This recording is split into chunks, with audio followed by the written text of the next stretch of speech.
Employment Development Department. My name is Alicia. How may I help you? These are the operators at the Employment Development Department that were overwhelmed by millions of phone calls in the past few months due to the high level of unemployment in California. What you're going to do is you're going to receive a standard package which will include your notice of claim filing.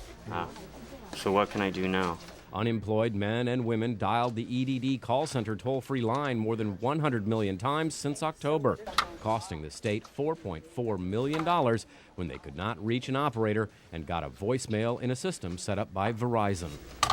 If we're spending $4 million on a phone bill, that's $4 million less than we can spend on health care or school programs or other things that Californians really expect. It's a waste of money to be spending that kind of money on a phone bill.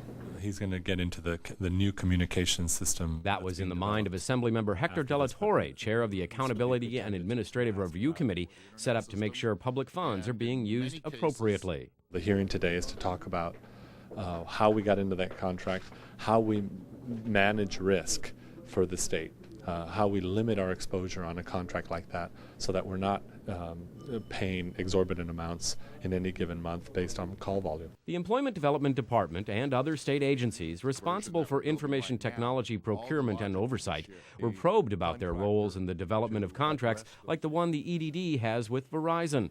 Some testified that the costs were incurred because of a level of unemployment around the country that no one had anticipated. Risk management, whether it's in the private sector or the public sector, you have somebody sit around and be paranoid, and then you come up with the worst case scenario and you try to mitigate it. That's the example of the EDD phone system to me is that. And I know there's got to be other instances of that, and so I want to make sure that we're thinking ahead and being paranoid on behalf of the taxpayers. Assemblymember De La Torre requested that the Employment Development Department institute caps on all its volume-based contracts to limit the state's exposure to contract overruns. Oh, thank you so much.